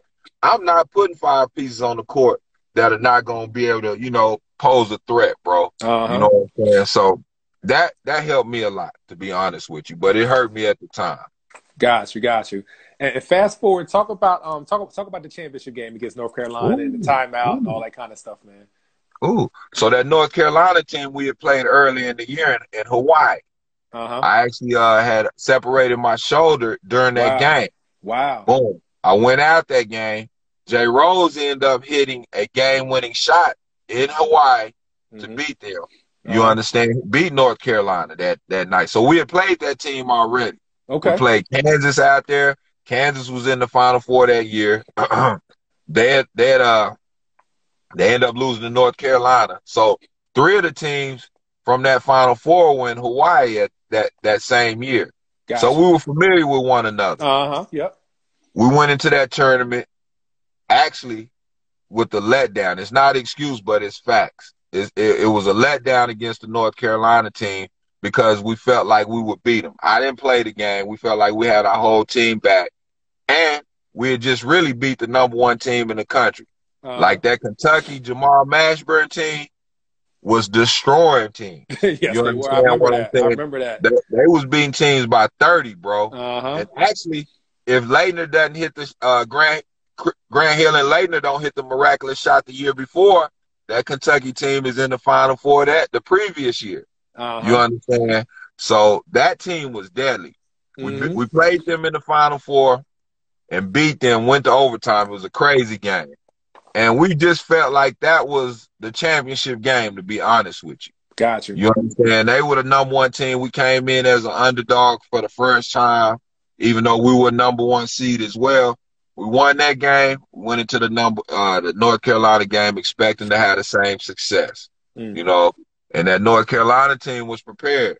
I say one name, Donald Williams, Yeah. and that was his game. That was his night. You never Mm-hmm. heard much about Donald prior to, but after that night, he's in NCAA history. He's in the lore of that. So Yeah, they came out prepared, bro. from what I recall, it was Donald Williams, Brian Reese, Derek Phelps, George Lynch, Montrose, and a couple other guys. Yeah, solid team, very solid Mm-hmm. team. North Carolina don't play no games, no way, bro. They Yeah. keep good basketball out there in the grassroots. Mm-hmm. So it was a hell of a game, man. We lost to a legendary coach, a legendary team, but we shouldn't have been in that predicament, bro. we let ourselves down. We let the community down. We let the people down, man. We just one of those days, bro. Like, Yeah, really. yeah. I mean, like, everybody talks about the timeout. I tell them this, and a lot of people don't understand this, but, you know, the true sports fans understand this. That was the worst game of the tournament for myself. See, Okay. what people don't understand, behind Weber, I was the second leading scorer on the team that year in the tournament. You Gotcha. understand what I'm Okay. saying? So I went into that game, got in foul trouble, didn't play much. Boom. We didn't have a good game. Mm-hmm. But it was just crazy, bro. We lost to the better team. I'm going to say it like it is, bro. Like, we Yeah. shouldn't have been in that predicament. North Carolina won that game. The timeout didn't dictate none of that. We Mm-hmm. shouldn't have been in that Just shouldn't predicament. have been in that situation from the Nah, start. period. Gotcha. Nah, Gotcha. period. But we Gotcha. kicked it in New Orleans like we won it, though. Let me tell the world that. I know that's right. That's funny. That's funny. Hey, Yeah, so after that, so after that year, Chris Webber leaves and goes to the NBA, correct? yeah. Gotcha. And all four of you, the other four, you guys come back, correct? Played your junior year again. All of us came back except Okay. Chris. You Okay. know, Gotcha. So how, for you, and so how, and then I believe your best, if I looked at some stats earlier, I think your best statistical season, if I'm not mistaken, was your senior year. yes, You yes. averaged My like senior. 14 something your senior year, something like that. Man, it's crazy. My senior year, I averaged like 15, almost 16, but I led the team in scoring, rebounding, and assists, bro. You know what Gotcha. I'm saying? Playing the three, you Mm-hmm. know. It was crazy. We had Mo Taylor. We had the #1 recruiting class come in with Mo Taylor, Maurice Gerard Taylor. Ward, Yep. Lacey Baston. Mm-hmm. So we had a good team, but we didn't have a good chemistry, bro. I understand. And with me being, and I take full responsibility to this for this as an adult. With me being so angry at Steve Fisher, I never trusted him again at that point. Wow. You Okay. understand? Mm-hmm. From a basketball standpoint, you had a backcourt of Jalen Rose, Jimmy King, Ray Jackson that had went to 2 Final Fours, and then their junior year, you break them up and put one at the 4 or 5, and then bring in Dugan Fife at the point. Like, who does that? Like, you Yeah. know what I'm saying? Who breaks up a successful backcourt that's been taking you places for years? You know what I'm saying? Mm-hmm. So Yep. I lost all respect for that man. He never showed me support. And going into my senior year, I just wasn't a good leader, bro. I was Okay. angry because I really Okay. didn't want to be there. I didn't Mm-hmm. like the group of guys, some of the group of guys that was coming in because they didn't buy into the team concept. I just Yeah. wasn't feeling it, bro. But Mm-hmm. I gave it my all. I played up and down. You know, Jimmy ended up getting drafted. Like I said, I led the team in scoring, rebounding, assists. Mm-hmm. Jimmy ended up getting drafted to the Toronto Raptors. I ended up going to the CBA. We Mm-hmm. get beat in the first round of the tournament on some craziness. Just we lose to Western Kentucky. But I mean, it was the end of an era. But Jimmy and myself actually stayed too long. We should Yeah. have You left the thinking? following year. We should have left the following year with Jawan and Jalen. Gotcha. I hear about that. Kind of like, just if you have the opportunity to, go to the NBA and make that leap, like, knowing the right time to go, you know what I'm saying? Knowing Right, the right time to make right, that move, you know what I'm saying? right. Yeah. You know, but understanding and this too, like, and this is the beauty of being a groundbreaker to like the transition. Prior to Chris Webber, kids wasn't leaving early, bro. Like, wasn't nobody Exactly. leaving after their sophomore year then, For you know. sure. So we didn't really have the knowledge and we didn't have people behind us really teaching us that now you're at the height of your marketability.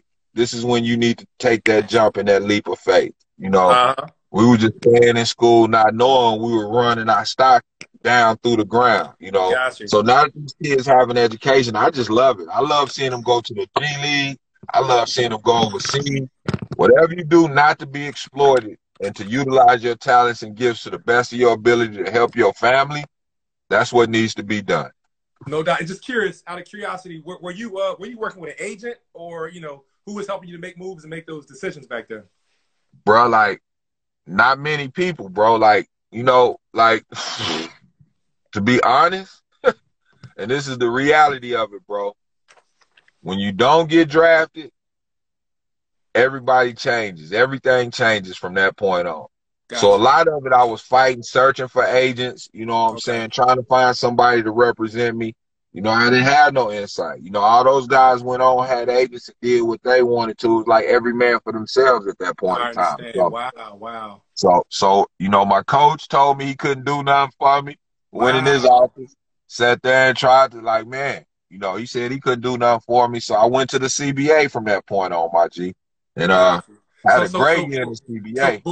before you talk about the CBA, one more reflection on the Fab Five. What is it that you know, I've seen, you know, people have seen the documentaries and, you know, and some of the stuff where like those, like some of the movies or the media, like they can, although like, you know, you lived it and you know the stories, like the fabric of the stories, you know them firsthand, but people can still paint and create a narrative that they want, almost like a movie. You know, some movies that are biopics that, you know, like the Malcolm X movie or something like that, where like, you know, some of it's facts, but some of it's Hollywood. They just kind of put some pieces in that they want to.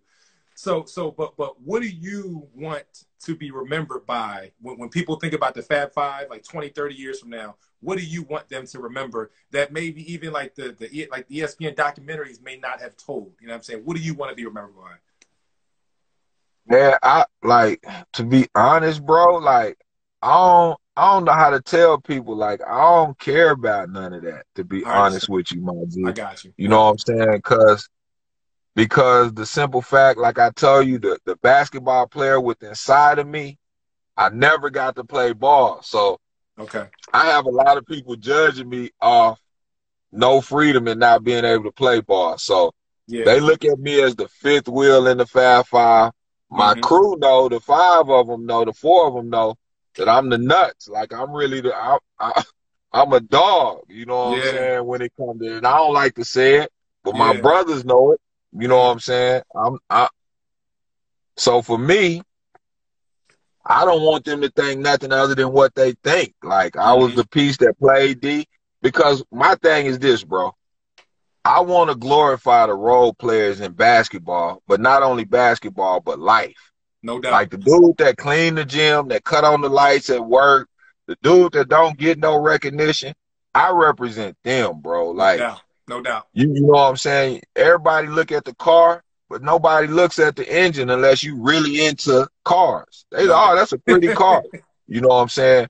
The true basketball fans, they know my imprint on the Fab Five and what I've been through. So I'm cool with that, man. Mm-hmm. I'm at so much peace in my life, and I'm so grateful. You know, just seeing where Jawan is going, where my brothers are going, what I'm Mm-hmm. able to do in my hometown. You know, it's crazy, bro. Yeah. I could care less. I want I them to know that's take it right. and run with it. You know what I'm Yeah. saying? That we was killers as a Regardless, you know, unit, you bro. guys are blessed, man. You know the opportunities that you had. You guys were like tremendously blessed, man. Hey, Yes. curious. What was MB? You know, your senior year. You know, you said you led the team in like scoring, and you said assists and rebounds as well. Your senior year. Yes. So, what was it like for you? You know, watching like the NBA draft that year, and you know what I'm saying. Ooh. What was it like for you? What were you going through mentally, emotionally? Like, what was your experience? So let me tell you this. After being praised, and this is as a 47-year-old man, Mm-hmm. that day ranks probably second or third as the worst days of my life after the death Wow. of my mom. You know Wow. what I'm saying? So I sat in my apartment by myself that day, bro. You know what I'm Mm-hmm. saying? Getting a couple calls like such and such might pick you. Boom, boom, boom. That pick go by. Boom. Get to the end of the draft. No picks. No phone calls. My mom in Texas on the other end crying. And all Wow. I could think of that night was like, Mama, they not gonna even give me a chance, bro. You know Wow. what I'm saying? And Okay. that was a crazy day. That draft day, Mm. man, that was one of the worst days of my life, bro. Because I Wow. saw the world. I grew up as a man because I saw the people that love you never mention you or think about you. The people you thought love you never Mm-hmm. mention you or think about you ever again from that point on. You know Listen, what I'm after saying? being praised and on TV, the Fab Five, people are bowing down to you guys, and now all of a Yes. sudden the phone's not ringing, nobody's mentioning your name. You know what None I'm of that, saying? bro. Like that's crazy, man. None of that, bro. And you know the thing that's so crazy about it is I could see it coming. And, Mm-hmm. and and that was one of the reasons I wanted to leave Michigan. That was my purpose in going somewhere where I could actually put up some decent numbers and actually showcase my talent and skill set. So I was more so, to be honest with you that day, bro, I was so mad at myself, you know what I'm saying, for sticking around in Ann Arbor, to be real with you. Got you. You got I read somewhere, correct me if I'm wrong, you got a tryout with the Knicks and the Pistons, if I'm not wrong. If I'm not. Yes. How'd they turn out? The Knicks was crazy. The Knicks was an eye-opening experience. Okay. Because like I said, after not getting drafted, I went into a depression, bro. You know what I'm saying? And I wasn't working out and doing all that kind of stuff, so I went up there out of shape. You know what I'm saying? Pause 1 second. Hold that train of thought, because I think that's important. You know, for players and for people, period, and for black men to talk about that, because you know, us in the black community, us black men, you know, we don't open up that much. And, you know, talking about, you know, any mental health or depression or you know what I'm saying? So we kind of, you know, sweep those things under the rug and hold them in. But talk about that experience of you know, the depression or whatever you went through, man. Talk about that, man. Man, it was crazy because, you know, I felt like I failed my family. But then I'm also looking to the side and I'm like, damn, I got partners in the league. They ain't even checking on me. Like, the guys that I ball with that made this crew, they ain't even reaching out. You know what I'm saying? Yeah, so for the first time, I was like, damn, it's real. You know what I'm saying? You on your own out here. So my mindset was like, all the love was fake. You know what I'm saying? And I went through it for a long time, bro. And I tell you this, I was scared in life as a man to completely sacrifice and do things because I felt like my sacrifice wouldn't pay off because of the contribution I made to the Fab Five. So I had to overcome that and get back to being a person that gave 100% despite the consequences that come out of situations, bruh.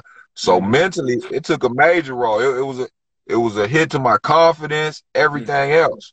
But going into the CBA, and experiencing some success, winning Rookie of the Year, helped build me back up, bro. But after the CBA, and this is crazy, I went in there with Melvin Booker. His son, Devin Booker, is one of the greatest players in the NBA right now, shooting lights out. He was actually created my rookie year in Grand Rapids, Michigan, with that team with Melvin Booker, Quanzo Martin, and Matt Maloney from the Philadelphia. So we was wrecking. We had 3 rookies on the team and a second-year player. We were the top team in the CBA, bro. They call up Matt Maloney, Quanzo Martin, and Melvin Booker. Now, keep in mind, I done got Rookie of the Week like 3-4 times in a... But Rookie of the Year, CBA Rookie of the Year. Only rookie in the All-Star game in the CBA. It never got a call-up. So, after my rookie year, bro, I was done with basketball. I only really played because it was a money maker. It was a hustle for me because I could do it easy. I wasn't in shape. So that following summer, I tried with the Knicks. I went home, like I said, depressed again. Like, damn, they calling up teammates. I'm out playing my teammates. They're still not giving me a look.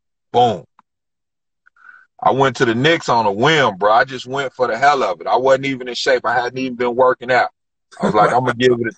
No, serious, bro. I was frustrated, bro. I was done. You know, so when I got up there, I played well, but coach was like, man, we got a lot of vets. We're probably not going to bring nobody back. It's a numbers game. And that's what a lot of people don't understand. If you got, the NBA is guaranteed contracts. You know, you got 1 million kids playing for maybe one position in the league. So coach at the time was honest with me. I ended up going to camp with Detroit. Okay. Another humbling experience. You know what I'm saying? With Grant Hill again, playing great. You know what I'm saying? Playing great. We get to the first preseason game. Now, keep in mind, I was a free agent, but I was one of the first guys off the bench prior to that. We get in the preseason game.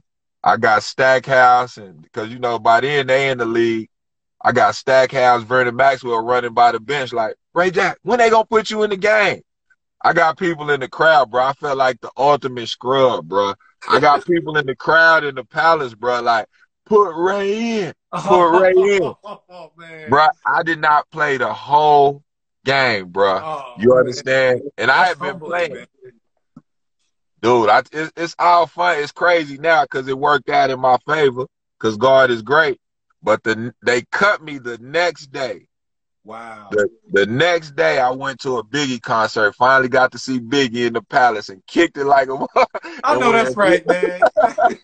flew I my know butt that's right right. back to Texas, bro. If But we gonna have one nah, memory in the palace, it's gonna be something like it's gonna be something good I like got a that. few memories in the Palace. I climbed in the Palace a couple times, but when it was needed, it didn't pop out, bro. I know that's right. Hey, curious. I heard you mention God, so that leads into my next question. How did you? What got you through that depression or those humbling experiences? Like, how did you get through it? You said that winning Rookie of the Year, helped to put, bring you back up a little bit, your confidence and everything.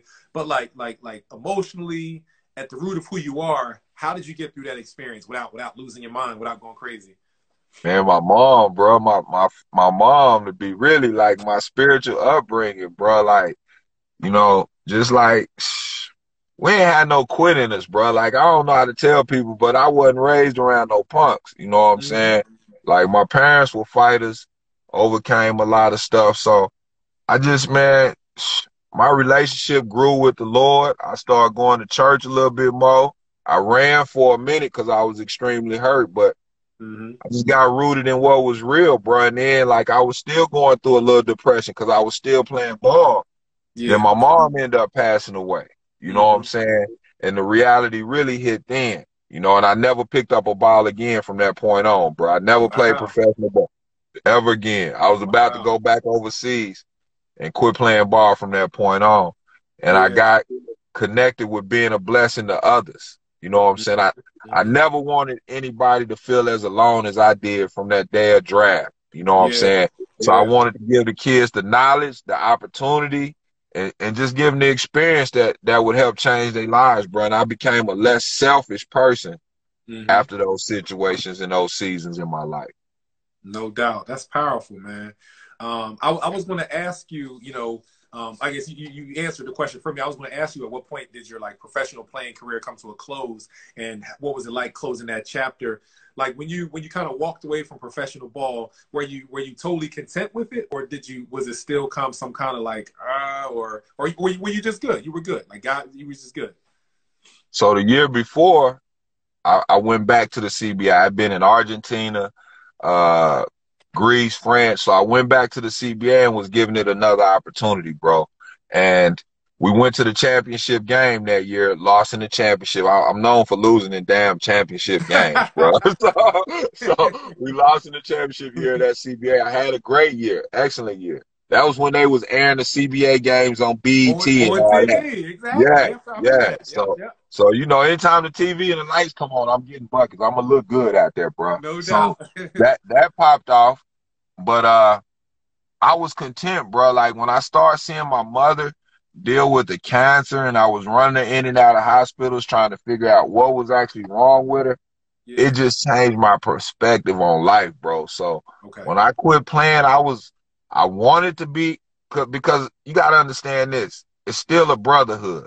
I felt like me not being in the NBA let my brothers down.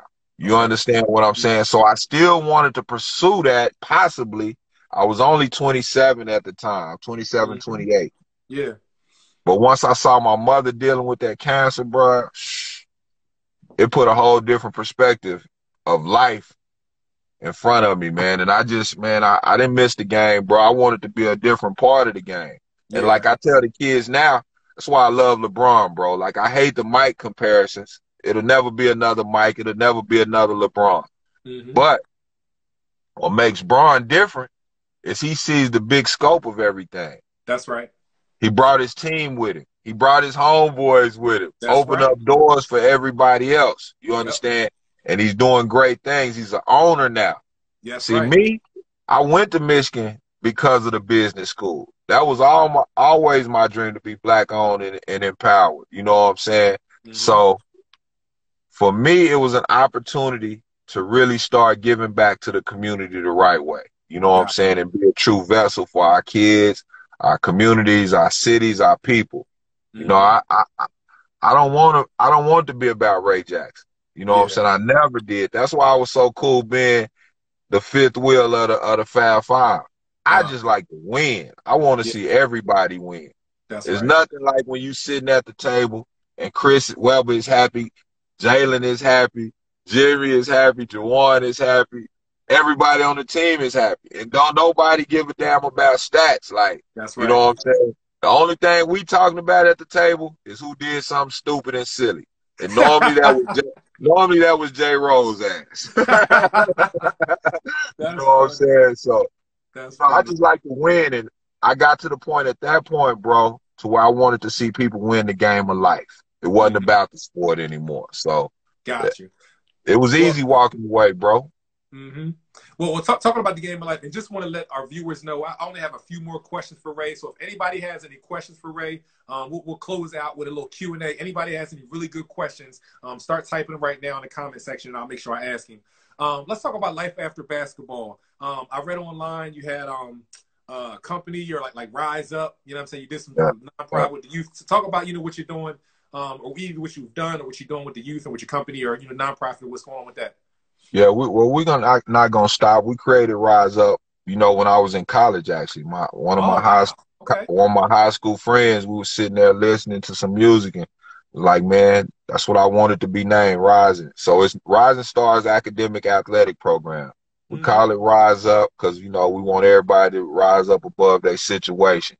But I've been doing that for years. I initially had a moving company. Yep, I got away from that. You know what I'm saying? I did that for years. Like I said, I always wanted to be an entrepreneur and control my own destiny, bro.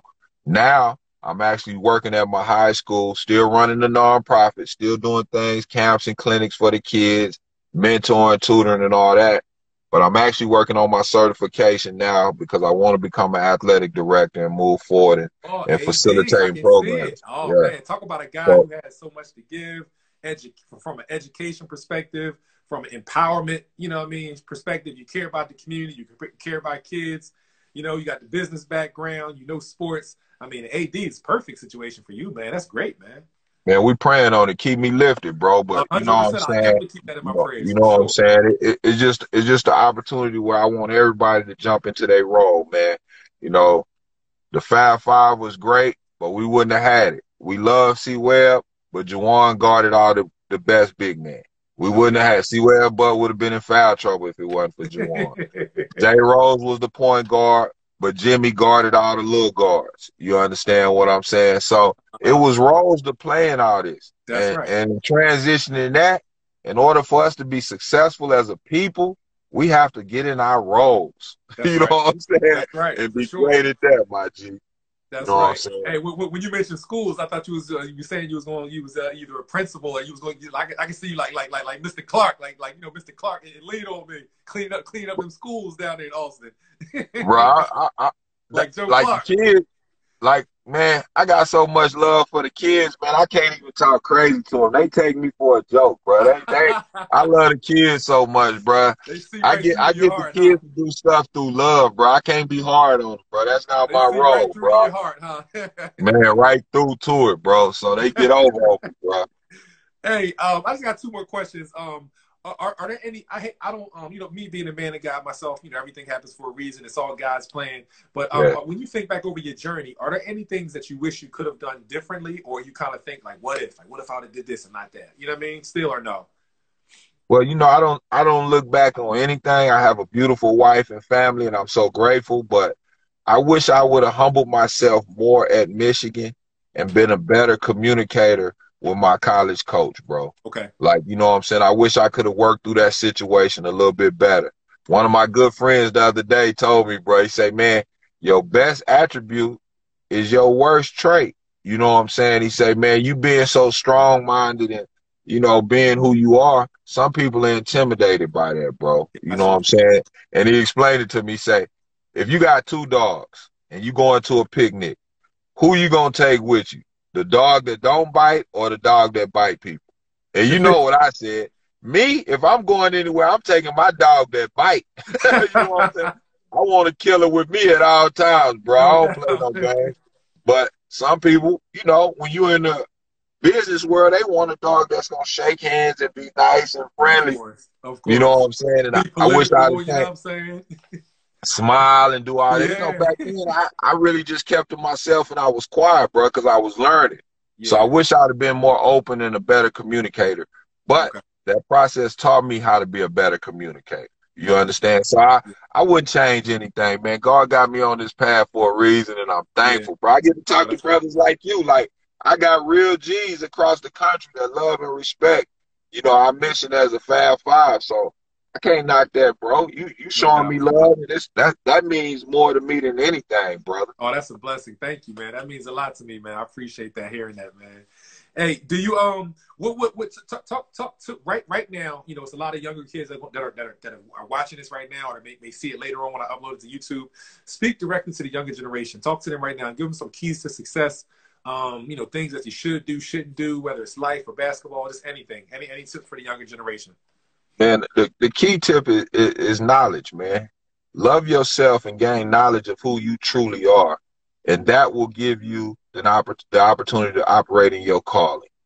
You know, I use basketball to trick the kids and build relationships with them. But I have a son that never played basketball, and he's a successful man out here.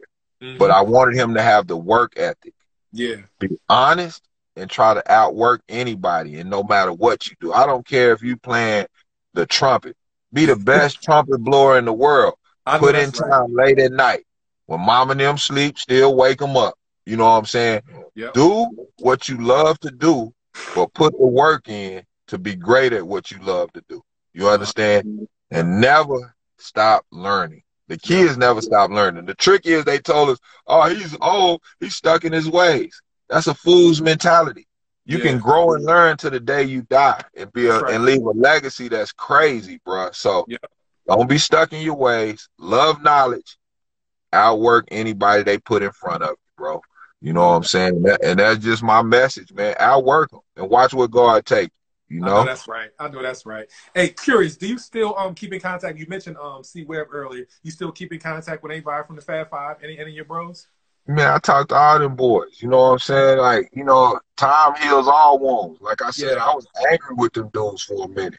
Yeah. But I know in seasons of life, you got to go through some things by yourself for God to build you up. So, 100%. you know, I had to walk alone for a minute to get right. Mm-hmm. But yeah, we still talk. Like me and Jawan, I'm texting Jawan during the games right now. You know what I'm saying? So after the game, he gonna hit me and we gonna chop it up quick. You know what I'm saying? And his main thing, because I love the man, is hurry and get your certification degree out the way. I want you on the bench with me. Come on now. That's Let's our go. Let's go, conversation. Ray. Come You on, know what Ray. I'm We need saying? you on there. Let's go, I man. Let's agree. bring it You back know, home, man. bro, but I tell you, you know what I'm saying? I'm in the process of doing that now, but it took me coming over all these hurdles, bro. Like I Yeah. tell you, Yeah. the mental health and the Yeah. understanding is real, bro. Like, you Yeah. know, you go through some low points, bro. But that's why I teach the kids to balance. You know what I'm saying? Like the life after ball. How do you transition into your other calling? Don't Yeah. put all your eggs in one basket. I talked Mm-hmm. to Jimmy. Jimmy, we still trying to do some things for the state of Texas. Jimmy's actually been running the Fab Five camp in Michigan for us. So Oh, he wow. does a lot of that. And you know, Jay Rose keep me fresh with the Puma gear. You Oh, know, I know so that's I ain't doing right. no tripping, bro. You know, I so know we that's right. brothers. We just trying to bring it all back together and make a big impact on the world and let them see what it looked like when five black men become better than basketball and bigger than basketball. No doubt. One last thing, and you're a thinker, so I know, you know, I'm curious to see what your thoughts are about this. My man Antoine Shaw, he has a company called Just Hoop Shorts. He makes custom basketball shorts. He said, ask Ray what his thoughts are about the hashtag not NCAA property. I guess it's all about the push to finally allow players to be compensated for like sponsor deals, endorsements, you know, personal appearances, all that stuff that, you know, you guys could have really taken advantage of and capitalized on. You know, how much money Michigan made off y'all, man? The whole Fab Five phenomenon, the gear and all that kind of stuff. I mean, like the swag, like they made so much money off y'all. So imagine if you guys were able to like get endorsement deals during the Fab Five era and all that kind of stuff. You know what I'm saying? Right, So what do you think right. about them pushing for kids to be able to make money off of themselves in college now, big time players? Man, I'm so excited about it, and it's funny you say that because that's part of what the lab does. It Okay. helps kids create their brand Let me get these lights back for you. It Yep. helps kids create brands before they get to college. Like you should have ownership or of your t-shirt company, or if you want to do blase blah, you have ownership and you understand how to operate a business before you even get to college. Because what I tell them, bro, like, who is limited to marketing themselves at the height of their notability? Like notoriety. You at the height of your notoriety. These kids are playing the NCAA tournament. They'll never get this platform to market themselves again, ever in life. Yep. You know what I'm saying? Why shouldn't they be able to capitalize off that? That's So I'm right. extremely excited about that, and I'm thankful for the Edo banners that started the push, man. Yeah. We've been fighting for this for years, so I'm loving where we're going with this, man. You No know, doubt. just the options. Like, if you don't want to let me get my rights, then let me go to the G League. Let me still That's get right. college credit, still study something I love, but play basketball to get paid for it. So I'm loving where it's going.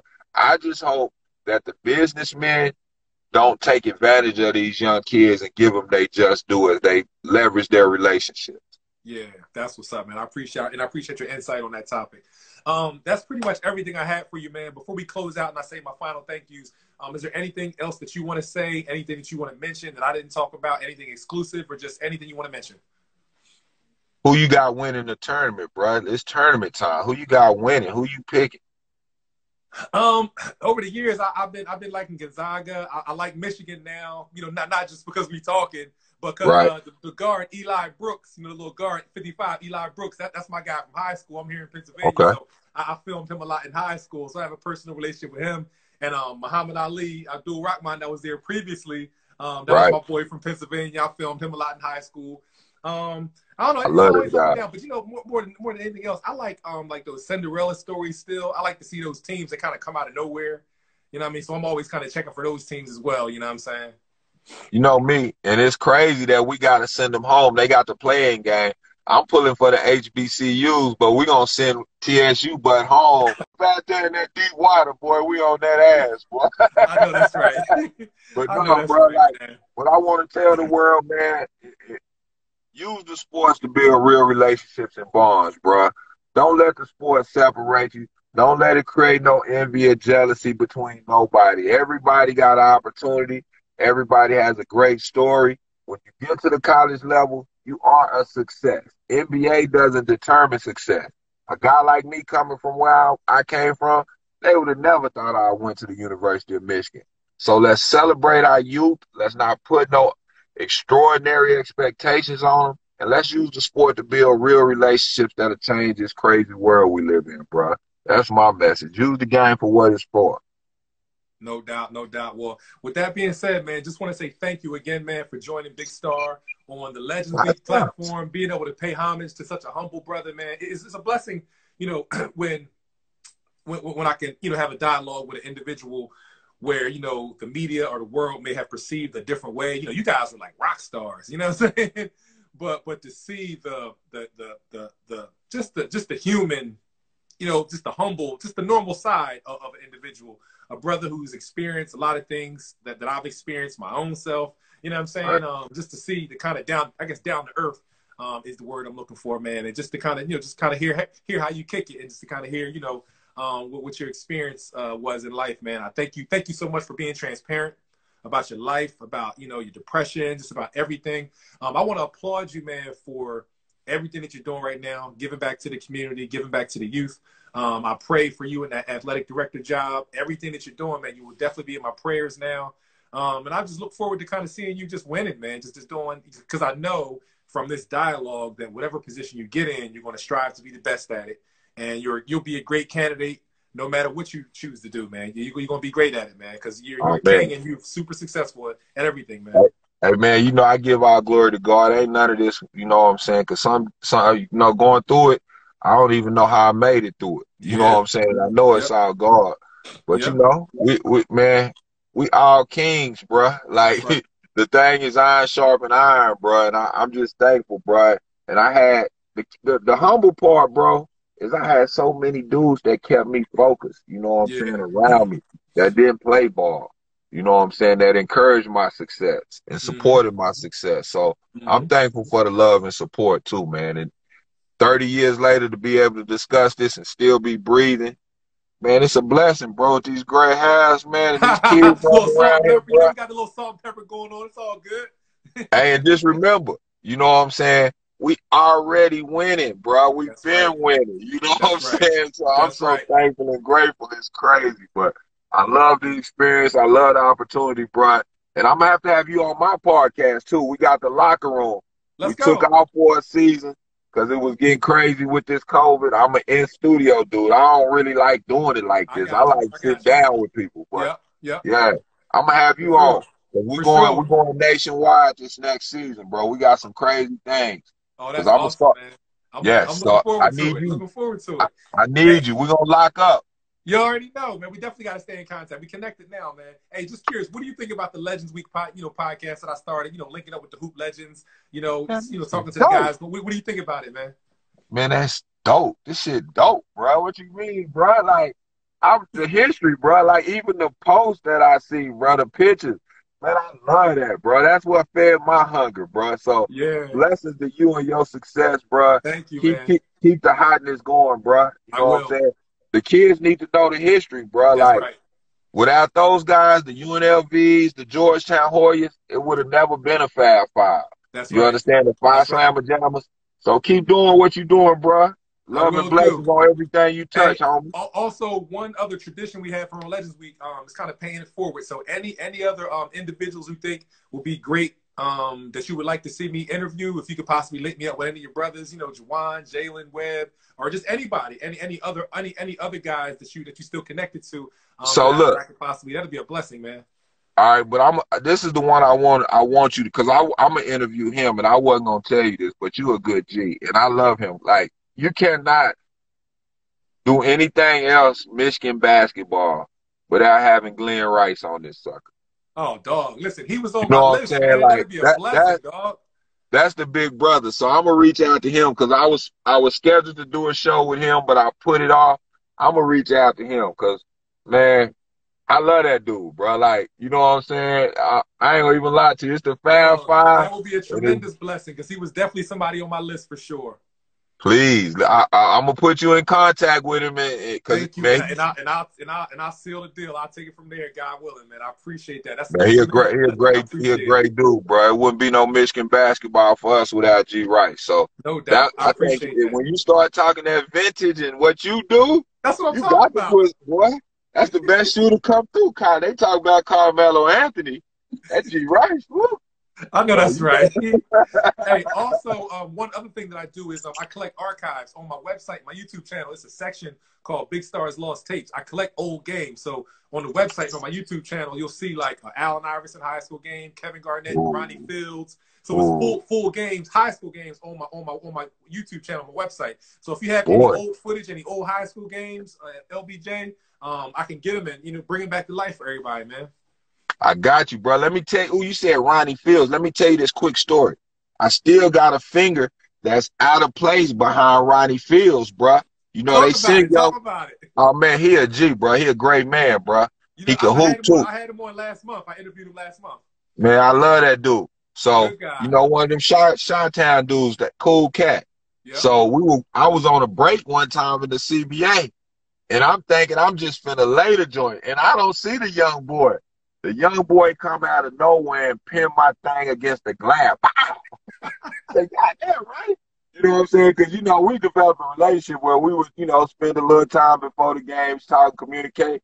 Boy, that young boy got off the ground and put my thing on that backboard, something awful, bro. I said, nigga, you almost broke my hand. And we Freaking just nature, laughed. man. Freaking nature right Hey, there, Ronnie boy, Field, man. boy, that boy was a beast, bro. I'm telling him, man. Yes, Like, he that was. was the beauty of the CBA. And I tell all Yep. the fans, watch G League basketball. Watch the grassroots, because the NBA is political. It's some Mm-hmm. great talent that never makes it to that level that Yeah, needs to be celebrated. And Ronnie was one of them dudes. Boy, if it weren't for that injury, that accident, man, ain't no telling what we would have saw from that man. for Because sure. he You know, was he was still a supposed to beast. be in a McDonald's All American game that year and everything. You know what I'm saying?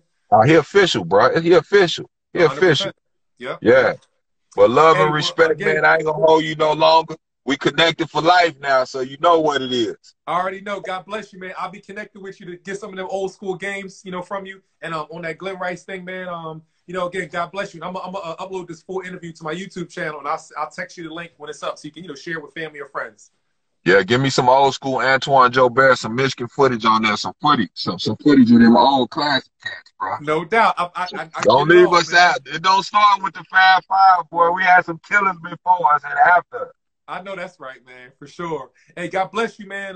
You know, stay safe, and you know, definitely keep you in my prayers, man. Take care, all right? Man, likewise. Love and blessings, homie. I love you, man. Thank you for the opportunity. You too, Ray. Bless you too, buddy. All right, one. Yep.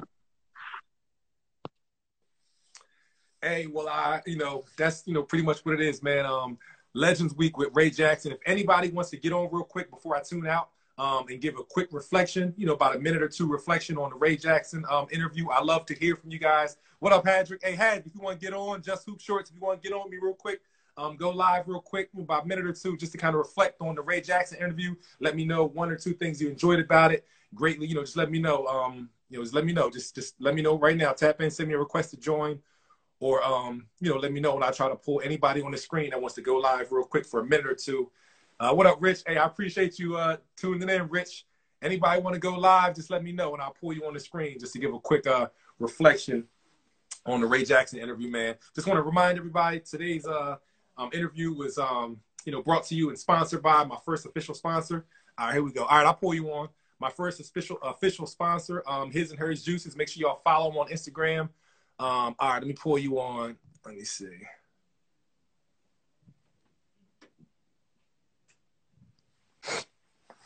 His and Hers Juices. Follow him on Instagram. For all the what up, Mr. Hadrick? How you What's doing, up, big guy? What's good? You on for Big Stars Legends Week, man? You and Listen, Legend man. Education. It's only right. Let's go. Hey, man. Yeah, you know what we talk about. We talk about student athletes. So, of course, I'm going to talk about education. You know what I mean?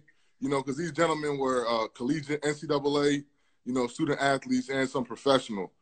But besides Ray Jackson, this is amazing star.